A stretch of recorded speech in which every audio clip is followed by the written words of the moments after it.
Mga kapatid, sa bawat pagdiriwang ng Human Rights Day, lagi nating napapansin, hindi gobyerno ang unang tumatayo para sa karapatan, kundi ang taumbayan.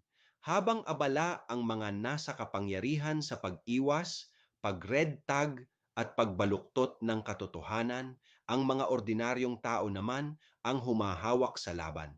Mga pamilya ng biktima, mga kabataan, mga komunidad, at mga taong simbahan na hindi kailanman bumitaw.